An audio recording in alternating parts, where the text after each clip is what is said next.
RAMOGI kamora mora maintiere ageno ni odiochieng' mari odhi makare arwakini machiegni e chenro mar ichwelo kama jatend piny William Ruto poni tiere limbe mare gwenge ma Kaluo kaka wuono limo county no ma Homa Bay mar yango chenro mag dongruok. Kao kamano bende jalup jatend piny Rigathi Gachagua bende notimo limbe mare gwenge mag Masawa. Ka bende oyuak ni oganda mag jo Masawa nego med lemo mag dongruok ne piny owacho. Magi kaachiel koda weche mamoko magi emoko kuom weche ma omiyo pek. Milioni 300 pale kwa paya kwa sababu tunataka kuunganisha Homa Bay. Jatend piny William Ruto chopo Homa Bay kama oyawe chenro mag dongruok kanyakla gi yawo apise UDA. Mimi kama gavana Wanga ni gavana ambaye amechaguliwa katika chama cha ODM na mimi ni mtu wa baba. Gavana Gladys Wanga omako chungni ODM podongirore Homa Bay kata bendi UDA osoyo tiende kono. To make sure that we increase our shareholding in his government from 47% to almost 60%. Many people are uncomfortable about our shareholding. Nikidogo is only 47. 27 tutaiongeza itakuwa mingi zaidi. Jalup jatend Kenya Rigathi Gachagua wacho ni Masawa mar Kenya onego med pok mag dongruok ma ichwalo gi sirikal. Kwa yudo ka sojas onegi Migori ka sojas adek ma ok wang'e gimomiyo onegi. Kwa idara mar arita kwe ma Migori kaa woguru oko utim patrol. Jopiny ogolo ywak bang' nek mar chuk dara adek Migori.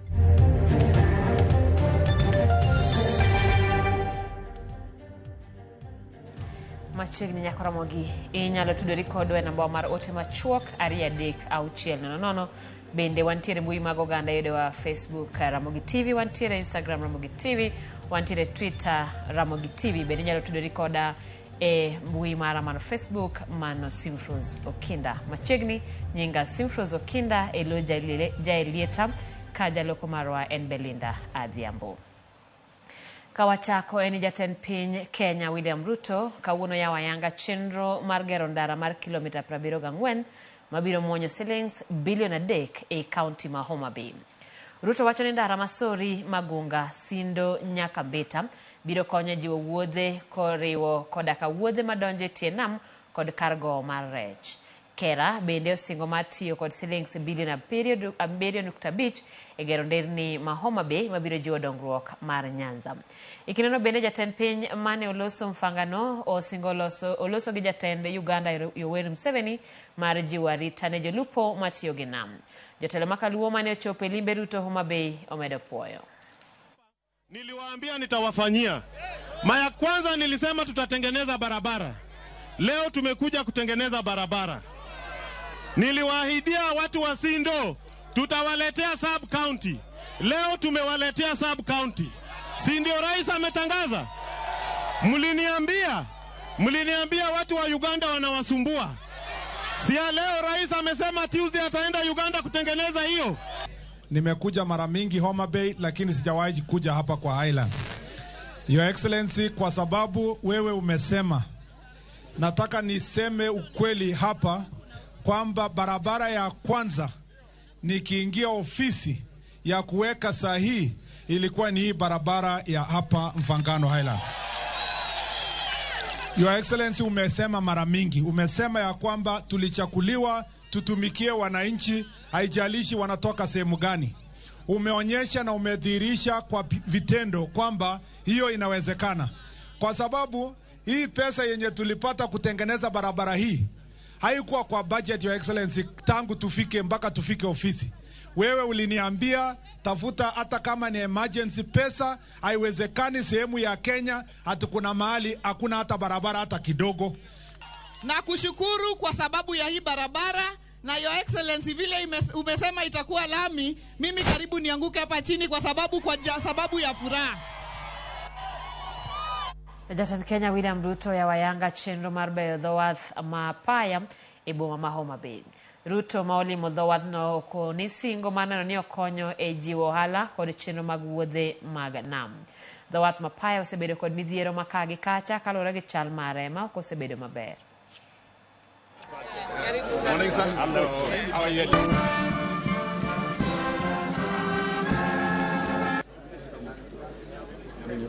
before? Yes. This is how it is. We are doing 4.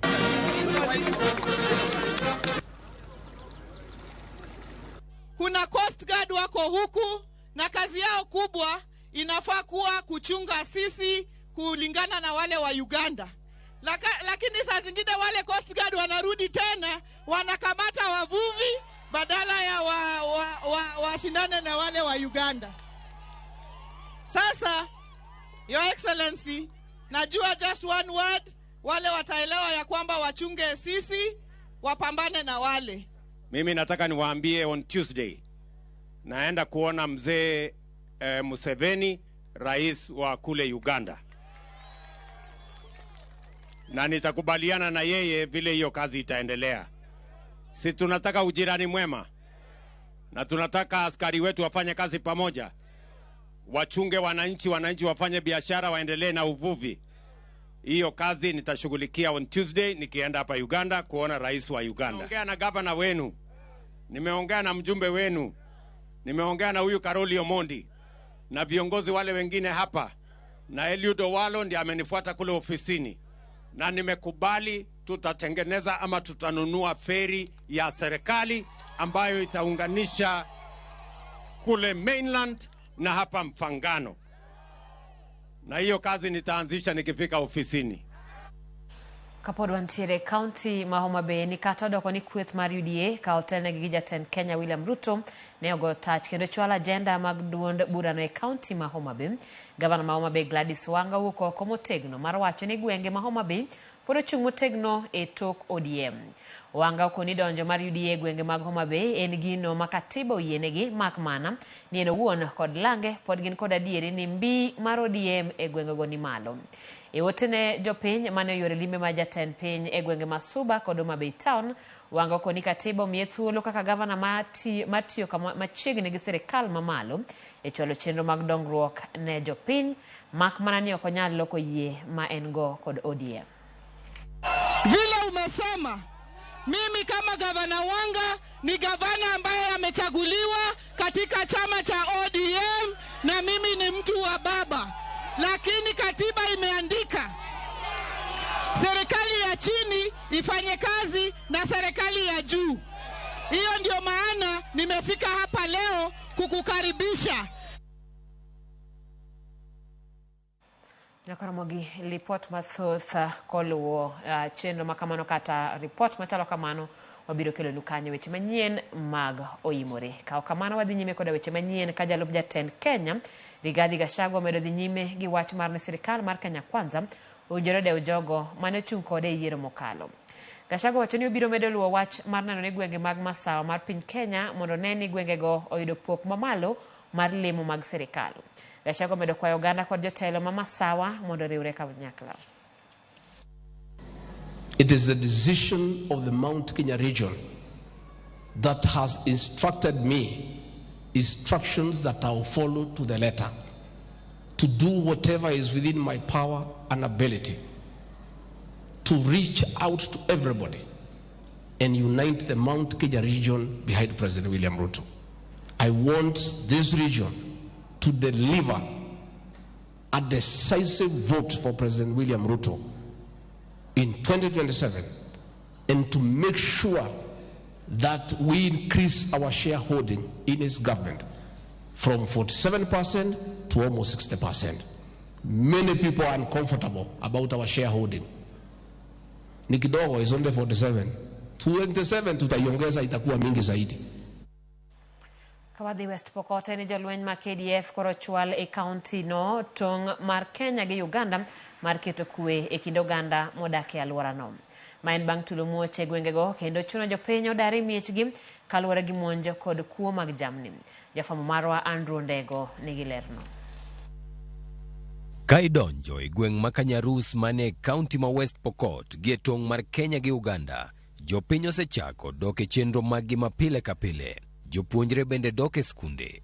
Ndalo manok mokalo, gweng' ni nyocha chalo gunda. Nyamburko mag jolweny ne timo kachero mar jiwo jopiny odog e gweng' kendo kik gibed kod luoro mar rochruok mar arita kwe.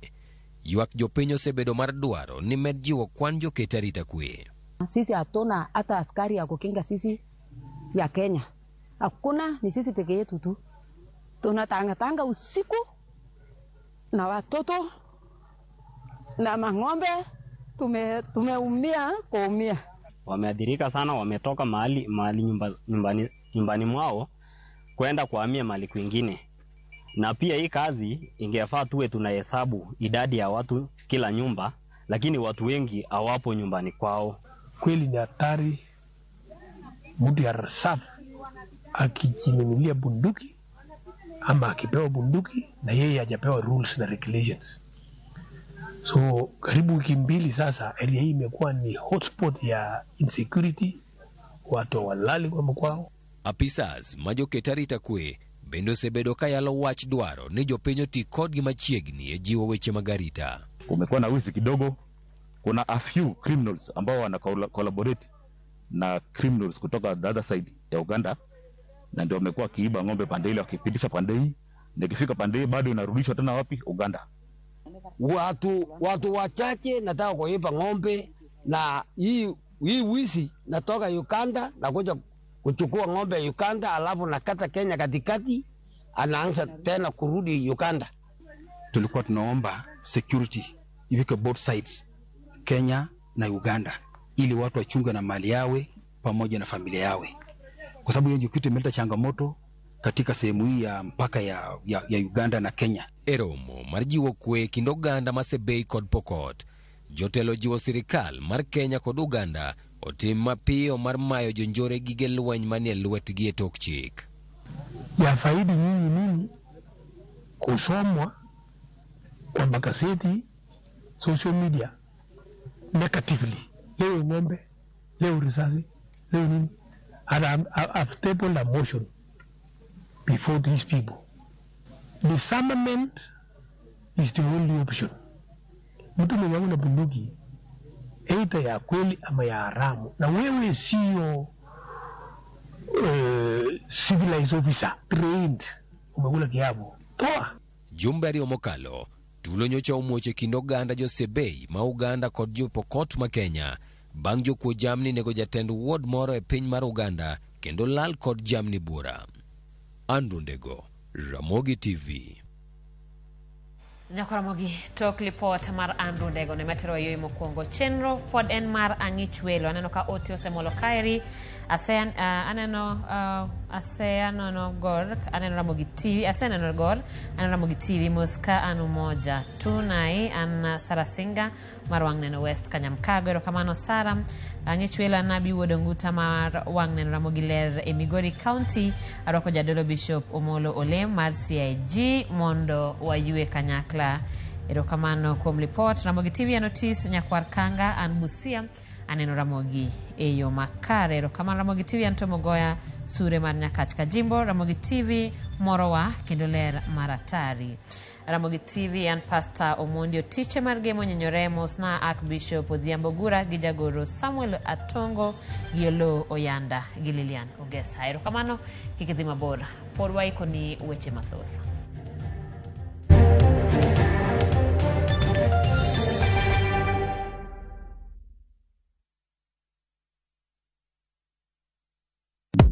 Shabikia na mia.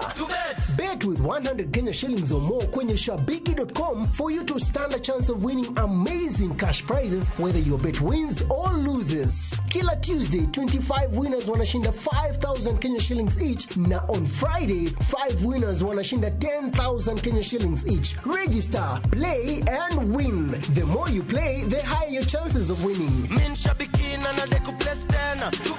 Not recommended for the persons under the age of 18. Authorized by BCLB number 587.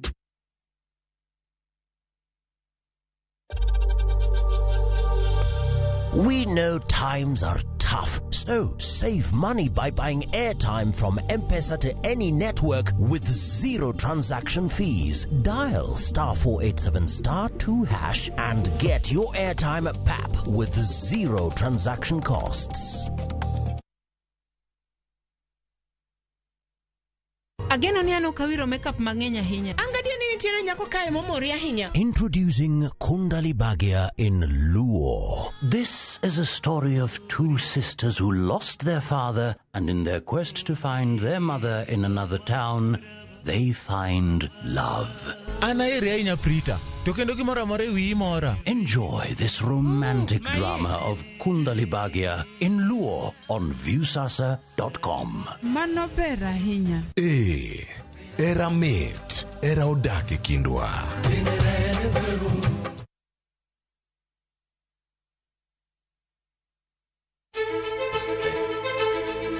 Kokalo kuom lakteche kod thieth, wayudo ng'eyo kaka dendwa tiyo. Nitie hormones mar ng'ama miyo kata ng'ama nyako. Iluongo ni estrogen gi progesterone. Kendo wayudo ng'eyo kama inyalo yude kony moluwore gi weche thieth. Daktari en tich ne thiedho oganda mondo oganda odhi maber. Kaka wadak e kinde ma ok ong'ere. Ngimawa en gima duong' moloyo. Ka en ng'ama osiko ka ywaka, en kama osechopo dwa kawo ngimane. Kineno science gi wek rito. To e penj laktar, wakelo ni lakteche molony to gilero ni weche thiedho tuoche ma opogore opogore kod rito kit ngima maber. Wanyalo tiyo kod chiemo e geng'o thiedho kaachiel kod timo bero ngima wa bende. Yes, erokamano.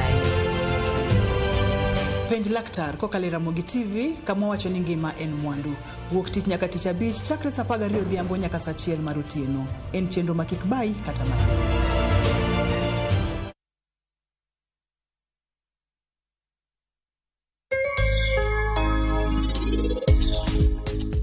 Ng'eni machiegni owadwa, bofwenya derate madwarore. Gima in kamoro achiel gi nyari no uchano ne, to kanyo nyathiwa bong'e gima obotimo. Nunua KPLC tokens, bila charges, only on Airtel Money. Dial *334#. Select Lipa na Airtel Pay Bill, then select KPLC.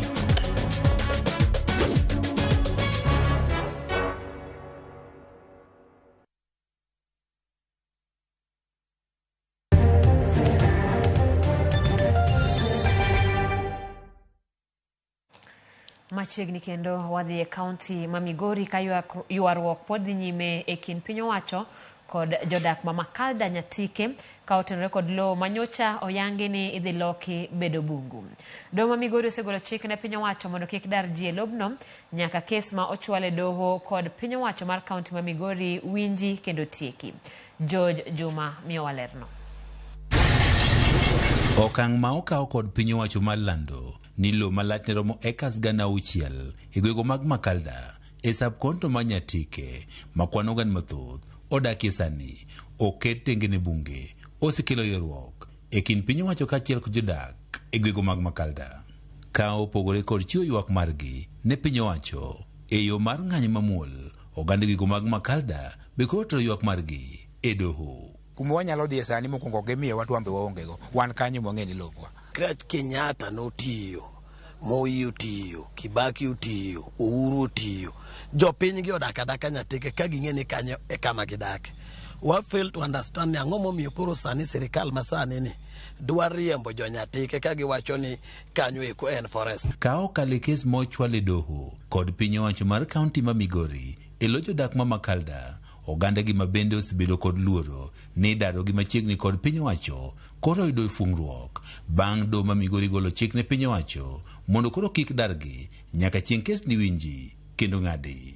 Noamua nomiyowa temporary orders.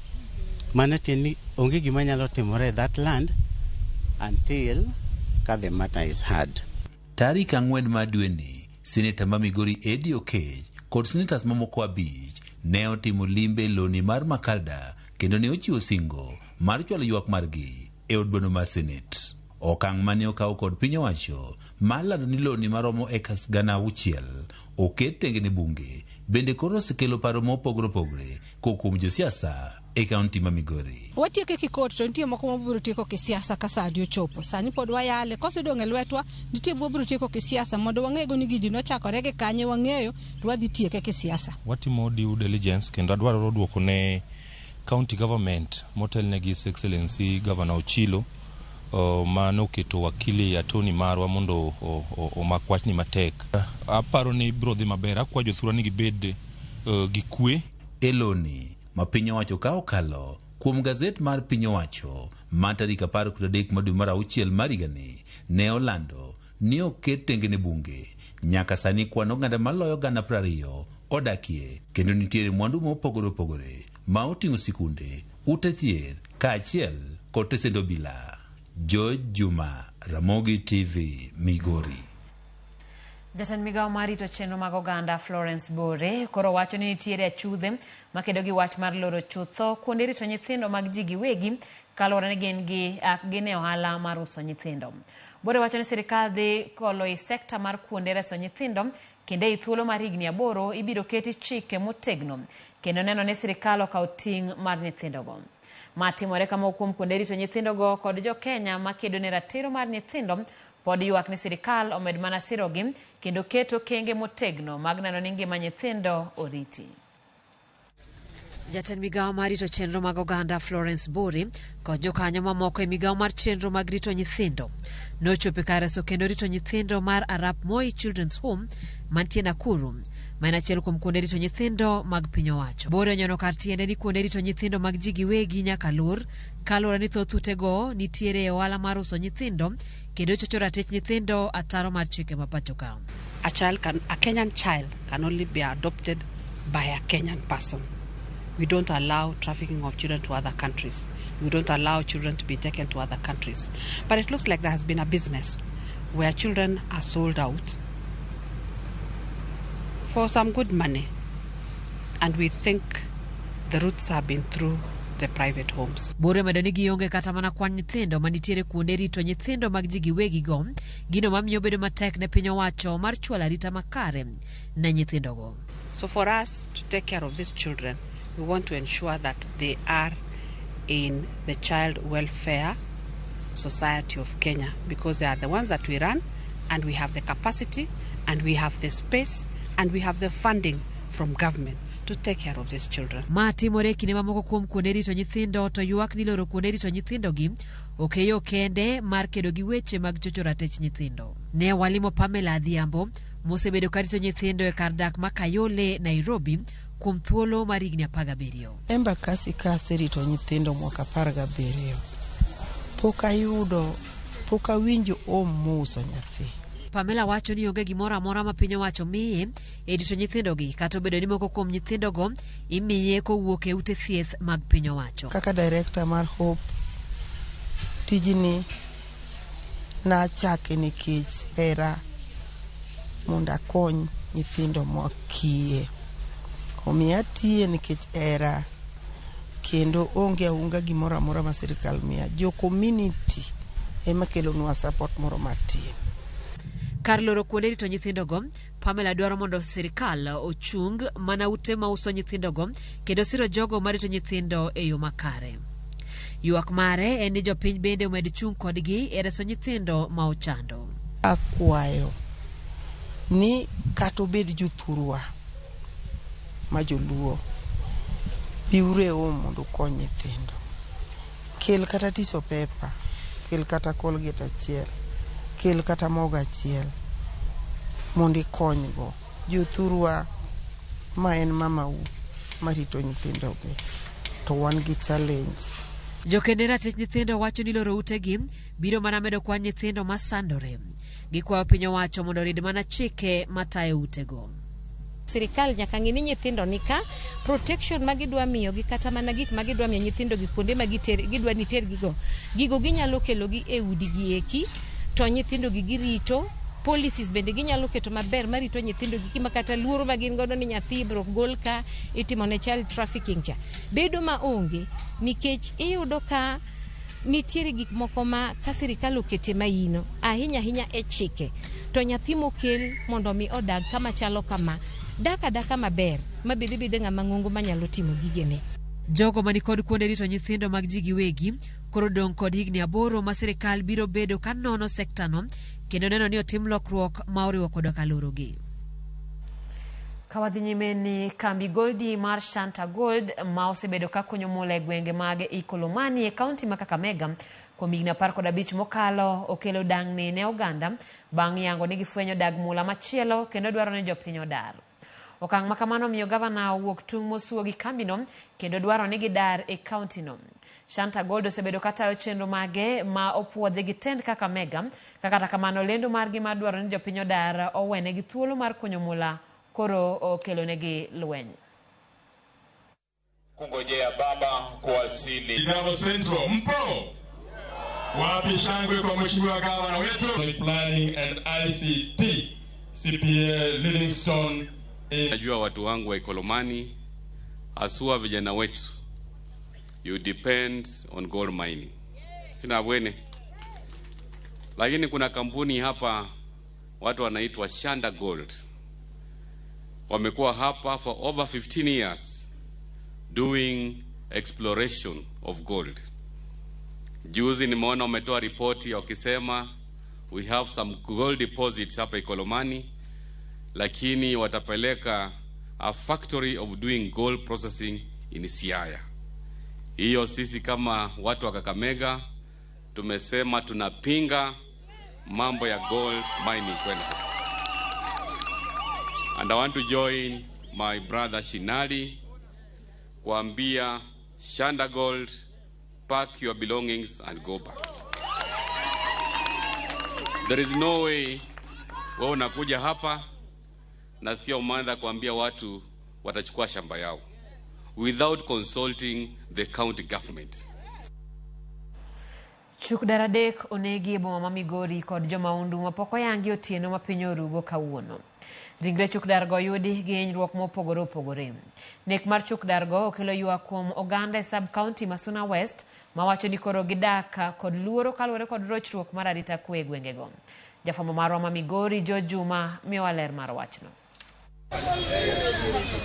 Ochuk daradegi mane onegi, Mario kuomgi ringre ne owete ono ma Migori, to achiel ne owe korido machiegni kod kama riko ne orito, nyaka sani koro poko yangi ni jomaundu mage ema onegogi. Oganda moriko ne wuotho e boma Migori kinyi ma kawuono ema orado kod ringre ochuk daradekgi, kabende gichichnyo moji kod jomaundu e otieno no ma piny orugo kawuono. Wan kaka wan jo Kenya, security oloki mondo miwa manyien, wan ok wadwar tugo. Penjo mara maduong' en ni dara marwa mar polis okwang'i ni debede ni en kong'o moro kata njaga more milaw ka de gin kamudhuro. Arita kwe ma Migori mondo kaw thuolo margi makende mondo kony Migori tao nikech wanwang'o ka okinyi makawuono kwa chieo dhano adek oninde bade mwakia ji monego bato negi dhano nikech otong' gi bete moro ni e dhaura Migori, moro ni e Bauka, moro ni e Korido, to gin joma timo arita Migori ka. Kane otele kod Peter Wuor, jodagigo mag Migori ywak ni moko e kinde mokwongo mabende koro nego chuk dar, kabende koro giseyo bila kuom yole tich. Ok wanyal winjo maber. Polise timang'o jokong'e magimako to okinyal kalo tieno mondo ging'i kaka ji wuotho taon ka. Omiyo adwana kwa idara mar arita kwe ma Migori kaa woguru oko utim patrol gotieno mondo wakonyre. Sani nitie joma wawito kama wuon jomoko chuor jomoko ma bende samoro nochung' ne familia maggi, pok wang'e gimotimore. Oganda gi bende koro wacho ni ok gimor kod okang' ma okaw kod piny owacho mar Kenya mar tero bila e pinyno mar Haiti e sa pende koro gwenge mopogore opogore e piny Kenya. Weche mag arita kwe ok ni kare. Ruto sani kawo polis 1,000 katero Haiti. To Haiti kitimo nonro ma Kenya ka, polis achiel rito jo Kenya 1,000. Sani onegi ji adek dichiel. Manyiso ni wan kod rem mag polise. Mang'eny mikawo 1,000 litero Haiti go. Gidak kod luoro, koro kwayo ma Kenya ka jopiny, ok wanyal rito kendwa. Wiritowa gi sirikal. Sirikal wa malo mondo bi orit jopiny, mondo kwa go ohala, kik wadag gi luoro, wadag gi chir. Kech ka dhano motho, nyiso ni wan modong'ni, koro wagombo ni mondo okonywa. Jo Juma, Ramogi TV, Migori. Jonyuol ma nyithindgi ni kod ng'ol mar obwongo mano tuo mar cerebral palsy ogolo ywak margi kuom nok mag lakteche mar wecho e kuonde thieth ma pacho ka. Giwacho ni medruok e nengo thieth bende osebedo inga e lwenj reso nyithindo mani kod tuono. Kagiwuoye nyasi mane obagi skul primar ma Moi Avenue kod riwruok mar ECPFA makonyo nyithindo man kod ng'ol mar obwongo. Jalup jatend riwruogno Debra Kioko oyango ni thoth nyithindo yudo pek mar thieth ni mar nengo thieth ni malo kendo jonyuol bende ni kod pek mar yudo kuonde ruecho mopuodhi gi migawo mar thieth. Gilero ni thieth ma nyithindo go nego yudi ni e kidienje mopogore opogore kendo ok osebedo mayot yudogi e osiptende mag sirikal.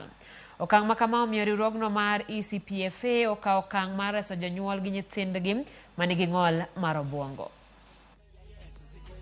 We undergo so many challenges as parents, especially when it comes to therapies which are not readily available in our country. We can only get them in some of the health facilities, but again, when our children grow up and they are big, we are not able to access those services. They become quite expensive to access them because we have to call in-house services, and you can have a person coming to see your child with 1,500 shillings per session.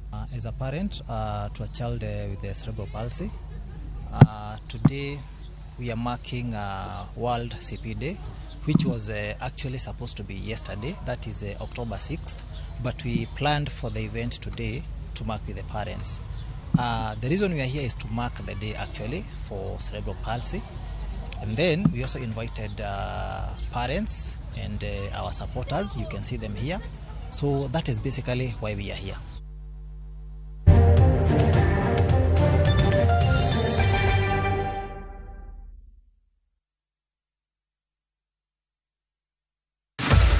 E piny ma ere keto e tem, geno kethore to chuny ji chandore ahinya. Ang'o masakosomo momiyo timni koda malich kamano?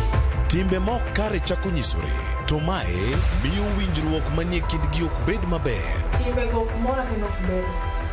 Ichwalo chuny. Ginuang'o ka gitimo yiero manyalo kelo hinyruok bang'e. Wuondruok kod bedo maonge geno ketho keny margi. Be weche ber kuom ji ariyo e kindu. Be hera nyalo loyo tim andhoga e jahera mana e wi Nam Sinema Jumapil saa 2:15 otieno to kod saa 4 otieno. Kik bai.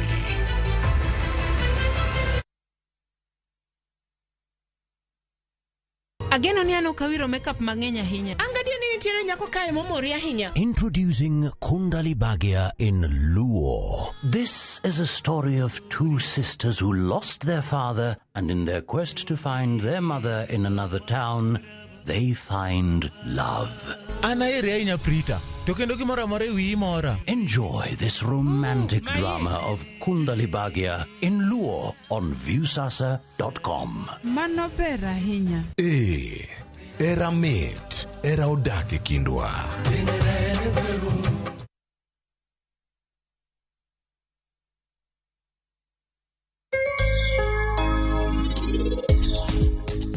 Ng'eni machiegni owadwa, bofwenya derate madwarore. Gima in kamoro achiel gi nyari no uchano ne, to kanyo nyathiwa be ong'e gima obotimo. Nunua KPLC tokens, bila charges, only on Airtel Money. Dial *334#. Select Lipa na Airtel Pay Bill, then select KPLC.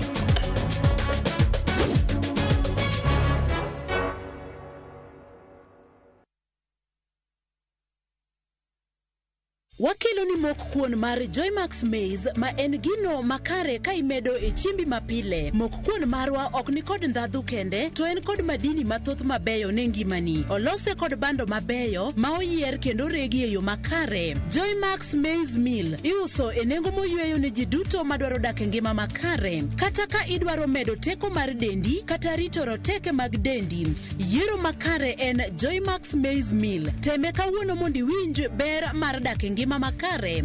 Oyudore pacho kai mangima e duka kata supermarket mantie machiegni kodi.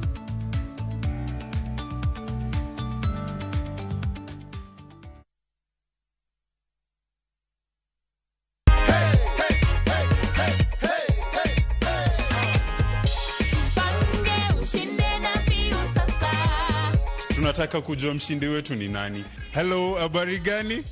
Jama. Mimi naitwa Moka Junior na kupigia kukujulisha wewe ndio mshindi wetu leo wa nusu milioni. Unahisi aje? Unajua ni kama sijaamini. And just like that, you could be our next winner. Keep watching View Sasa by dialing *487*3# with as low as 10 shillings. Karada.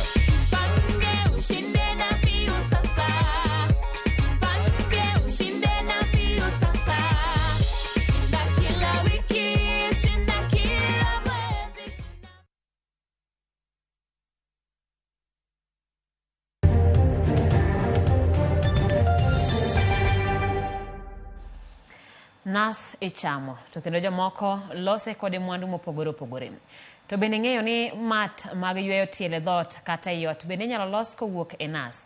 Chalo no ng'awno limo jago more gwenge mag Kwale ma osebedo ka timo tijni kendo lero no mathoth.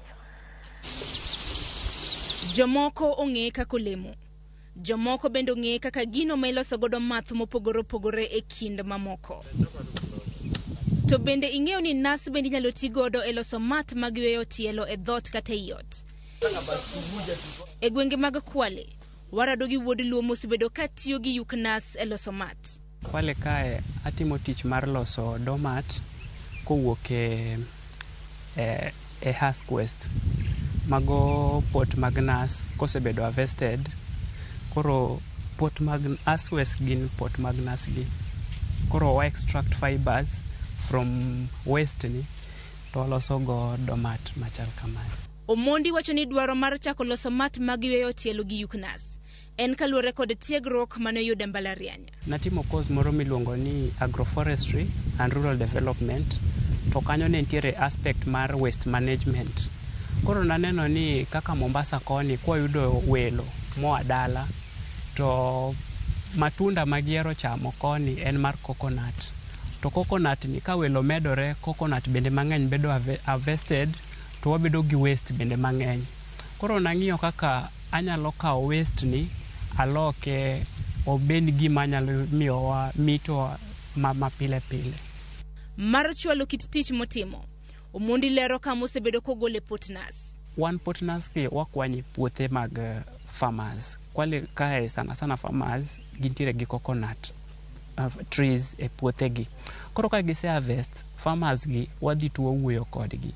To ntiere gunde mwamiyogi. Ko wamiyogi gundego to gijaso gundego. Ka gijaso gunia maduong' mar 90 kgs, wachulo gi siling 100. Koro gigole puothgi to gikelo kae. Koro emosemiyowa tich mayot nikech ka ng'ato olwaro nasne, ntiere kaka jok moko kwanyo ga nasgo gi e pot nasgo gidhi tiyogo kaka yien. Koro farmer cha seche mo o harvest nasge ko wasemiye gunia oketo gi e gunia to kelo nwagi. Koro jok makwanyo gi ka ok yudgi. Ang'eyo ni dibed ni isechako penjori kaka chenro mar chako loso mat mag yweyo tielo gi yuk nas itimo.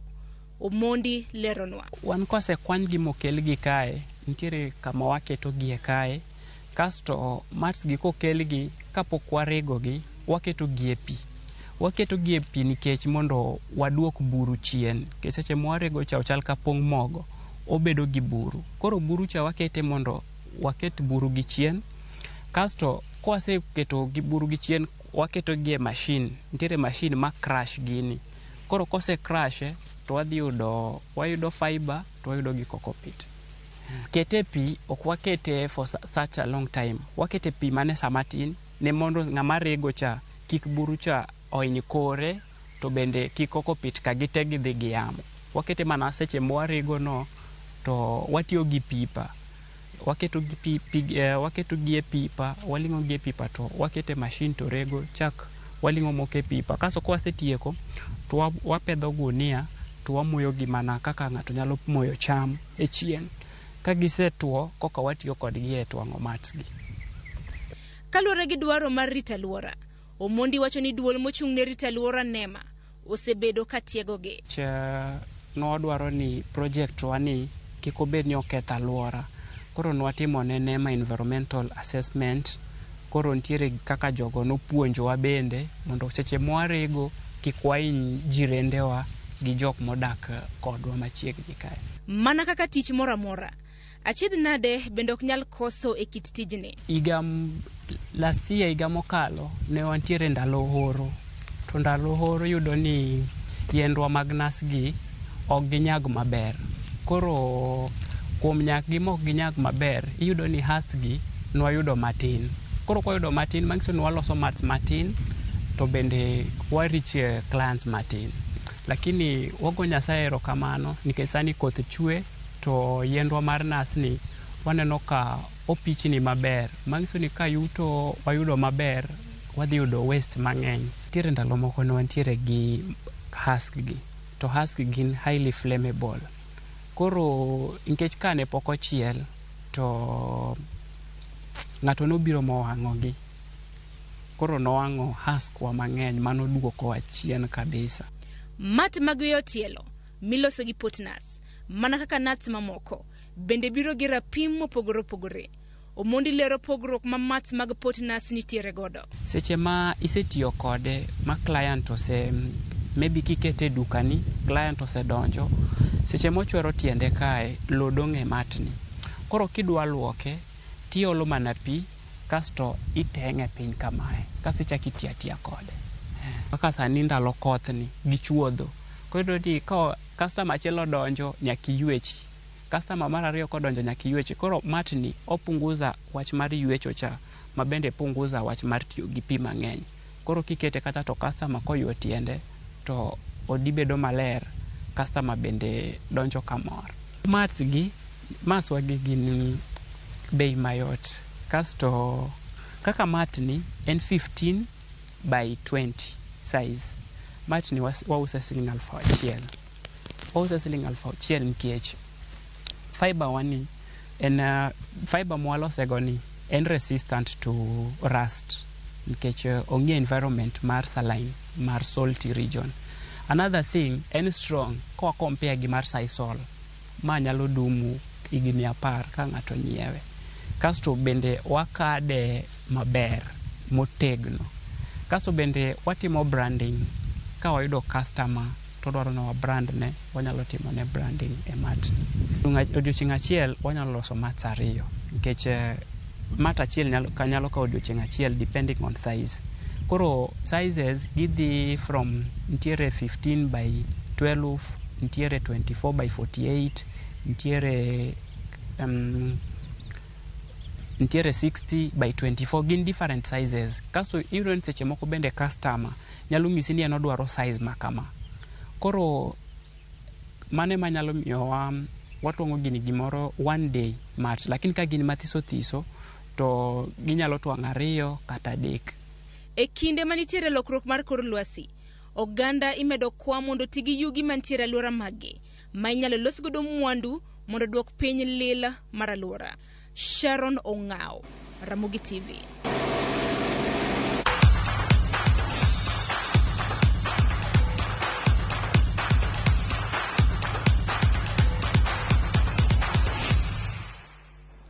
E pau tuke ne ikruok osechakore ne tuke adhong' mag Ultra Fight Night ka jo Kenya ariyo biro bedo moko kuom jotugo mabiro yuore tugono mibiro bagi tarik 27 dweni e alap ma Broadwalk Mall. Albert Kimario ni kod geno ni obiro yudo loch e tugono kindegi Gray Chimkwapulo mawuok e piny mar Malawi e kidieny mar Super Bantamweight. Kimario biro mana chako kama noweye bang' loyo jatugo mawuok e piny mar Tanzania John Sajabi dwe mar 7 higani. E kidieny mar Wakeini, Fatuma Zarika mosebedo e tukegi kuom higni 3 biro rakore gi Omari mawuok e piny mar Tanzania.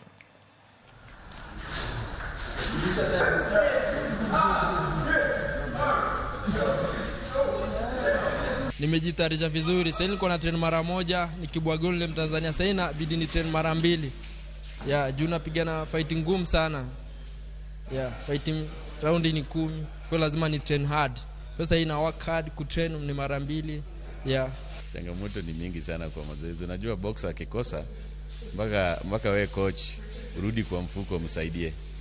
Sababu sasa kama na train game, kama anafanya biashara huko chini haezi enda kwa biashara sababu amechoka, amefanya masparring, amefanya nini. Sasa unajua biashara atakuwa amefunga ndiye ateremke. Anakuambia sasa hii pia biashara sio mzuri mpaka uangalie vile nitakula.